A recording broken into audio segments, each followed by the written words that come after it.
Hello friends, welcome back to my channel funny shorts by Somlata. कैसे हैं? Good morning. मैं उम्मीद करती हूँ सभी अच्छे होंगे। आप लोगों का चाय नाश्ता हो गया कि नहीं? मैंने तो चाय पी ली है। आज मैंने चाय बहुत जल्दी पी ली। कैसे पी ली? हम सो रहे थे। अचानक से सोते सोते सुबह के टाइम पर ही 5:37 पे ऐसा लगा था कि जैसे किसी ने हिला दिया है पकड़ के। हिलाने का मतलब ये हो गया कि हम सो रहे हैं और ऐसा लग रहा था कि कोई हमारी बॉडी को हिला रहा है। लेकिन वो क्यों था, क्या था, मैं बताती हूँ। वो था भूकंप। 5:37 पे आज के दिन है सोमवार और तारीख है 17 फरवरी 2025। 17 फरवरी 2025 को सोमवार के दिन में सुबह के 5:37 पे दिल्ली में दिल्ली में जोरदार भूकंप। रिटेल स्केल से क्या मापा गया है वो मुझे नहीं पता है। सॉरी। पर ये है भाई, जो झटका था ना, बहुत ही तेज था, बहुत तेज। ऐसा लगा था कि जैसे किसी ने एकदम से पकड़ के हिला दिया है हम लोगों को। जब आँख खुली है ना, देखा है, बाहर निकली हूँ मैं अपने रूम से, बालकनी में बाहर आके देखा तो सभी लोग अपने-अपने बालकनी में खड़े थे। कोई छत पे था, कोई अपनी गली में था। मतलब इतना ज़ोरदार झटका था भूकंप का। लेकिन मेरे हिसाब से मेरे आस-पास तो ख़ैर ऐसा कुछ नहीं हुआ है, लेकिन जहाँ मेन पॉइंट था, सेंटर था, जो भूकंप का जो केंद्र था, उस जगह पे नुकसान तो हुआ होगा। पर ये है, ईश्वर से प्रार्थना करती हूँ कि ज़्यादा कुछ नुकसान ना हुआ हो, किसी की जान-माल का कोई नुकसान ना हुआ हो। क्योंकि इंसान जीवित रहता है तो पैसा और ज़मीन-जायदाद सब कुछ कर लेता है, लेकिन अगर वो अपने परिवार से बिछड़ जाता है, इस दुनिया से चला जाता है ना, तो वो कुछ नहीं कर सकता। उसका परिवार पीछे रह जाता है अकेले। तो भई ऐसा कुछ ना हुआ हो, ईश्वर से प्रार्थना करती हूँ और उम्मीद करती हूँ कि ऐसा कुछ भी ना हुआ हो। लेकिन कहीं न कहीं ये भूकंप, झटके या कोई भी ऐसी प्राकृतिक आपदा जो भी आती है, नेचुरल ट्रेजेडी जो होती है, इसमें कहीं न कहीं हम सभी लोगों का हाथ है। हम सभी लोगों का हाथ है, मैं इस चीज़ को बोलूँगी। हम लोग समझ नहीं पाते हैं, कभी-कभी अनजाने में गलतियाँ होती हैं, कभी-कभी जानबूझ के इंसान गलती करता है। तो उन्हीं सब चीज़ों का ये खामियाज़ा भुगतना पड़ता है हम लोगों को।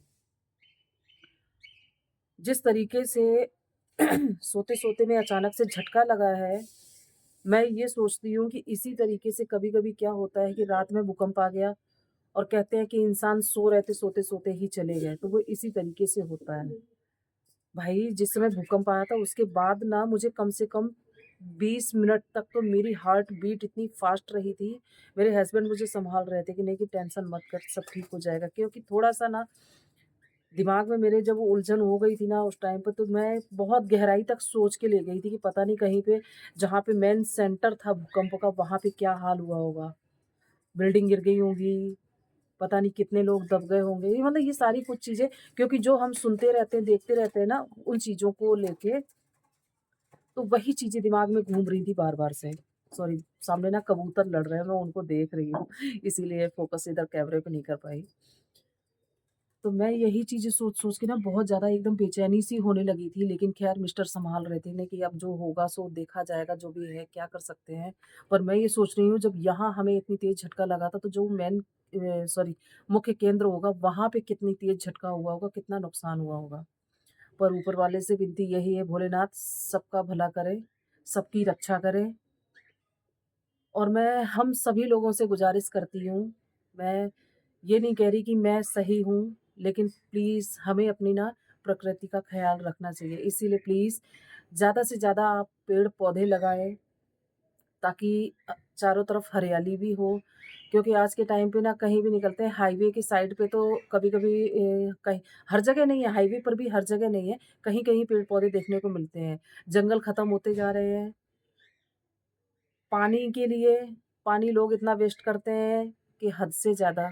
जहाँ हमें 1 बाल्टी में काम चलाना चाहिए, वहाँ 2-2 बाल्टी में पानी वेस्ट होता है, 2-2 बाल्टियाँ पानी लग जाता है। तो इसीलिए हमें हर एक चीज़ की बचत भी करनी चाहिए और हर एक चीज़ का ख़्याल रखना चाहिए। तो मैं उम्मीद ये करती हूँ कि आप लोग मेरी इस बात का बुरा नहीं मानेंगे। जितना ज़्यादा से ज़्यादा हो सके भाई, पेड़-पौधे लगाइए, ताकि हमारा वातावरण जो है वो शुद्ध भी रह सके और हम लोग सेफ रह सकें। क्यों? अगर हम अपने वातावरण को सेफ रखेंगे तभी हम सेफ रह पाएँगे। आज मैं मेरी लाइफ़ का मैं बता दूँ, जब से मैंने होश सँभाला या समझ आई है तब से शायद मेरे हिसाब से मैंने ये 8वाँ या 10वाँ मैंने भूकंप का झटका देखा है ये। 8वाँ या 10वाँ। 8-10 भूकंप के झटके मैं देख चुकी हूँ और इसीलिए मुझे तो बहुत डर लगता है। जब मेरा बेटा छोटा था 4-5 महीने का, उस टाइम की बात बताती हूँ, सन 2015 में मई सन 2015 की बात है। डेट मुझे याद नहीं है, लेकिन उस टाइम पर 8 दिन के अंदर-अंदर 8 दिन के अंदर 3 बार भूकंप आए थे। भई आज तो दिमाग में बस केवल वही चल रहा है, भूकंप, भूकंप, भूकंप। सॉरी, मैं और कुछ नहीं बात कर पाई, ना ही कुछ बता पाई। अभी ना मैं तो बाहर आ गई हूँ, व्लॉग बना रही हूँ और मिस्टर तो सो रहे हैं, अभी बेटा भी सो रहा है क्योंकि जग गए थे ना, तो उस टाइम से फिर रात में देर से सोए और सुबह में जग गए, तो जगते-जगते फिर आँख कब लग गई उनकी पता ही नहीं है, तो वो सो रहे हैं, मैंने उनको नहीं जगाया है। और भाई मैं बहुत सच में डर गई थी उस टाइम पर तो। पता नहीं जहाँ पे मेन पॉइंट होगा उस जगह क्या हुआ होगा, कितना नुकसान हुआ है, बहुत कुछ दिमाग में चल रहा है। अभी भी मैं वीडियो बना रही हूँ, पर मुझे अभी भी यही लग रहा है सब कुछ कि कितना नुकसान हुआ होगा, क्या हुआ होगा। पर ये ऊपर वाले से विनती है और प्रार्थना यही करते हैं कि नहीं कि है कुछ भी ऐसा ना हो जो किसी परिवार पर कोई दुःख आए। क्योंकि और तो सब कुछ ये है, ठीक हो जाएगा, अगर खराब हुआ भी होगा तो, लेकिन इंसान चला जाता है तो वो लौट के नहीं आता है। भाई मैं अभी दिमाग में वही सब चीज़ें चल रही हैं, ठीक है, अब जो भी हुआ है वो तो नहीं कोई बदल सकता। मैं यही चीज़ बोलूँगी कि अब मैं अपना व्लॉग ना यहीं पे एंड करूँगी। अब जाती हूँ मैं चाय नाश्ता तैयार करती हूँ, क्योंकि बेटे को स्कूल नहीं भेजा है आज मैंने, डर की वज़ह से मैं डर गई थी, बहुत ज़्यादा डर गई। फिर मैंने उसको बोला भी तो बोला नहीं माँ मैं स्कूल नहीं जा रहा। आज वो नहीं गया है और उसका ना आधार कार्ड का भी कुछ काम करवाने जाना है, तो इसी वज़ह से आज उसको स्कूल नहीं भेजा, पर मिस्टर जाएँगे। तो मैं आज व्लॉग मेरा 7 से 8 मिनट का हो जाएगा, पर प्लीज़ व्लॉग भी देखिएगा। चैनल जिसने जॉइन नहीं किया है वो चैनल को भी जॉइन करें, वीडियो लाइक करें, शेयर करें, कमेंट करें। प्लीज़ आप लोग कमेंट ज़रूर किया करें क्योंकि कमेंट शो नहीं होता है मुझे। मैं कमेंट नहीं मिलता है तो थोड़ा-सा माइंड अपसेट हो जाता है कि लग रहा है पसंद नहीं आ रहा है आप लोगों को। लेकिन कोशिश करती हूँ हर रोज़ एक नया बेहतर करने का। तो अब मैं अपने व्लॉग को यहीं एंड करती हूँ। Okay, bye. आप स्वस्थ रहें, मस्त रहें। Okay, bye.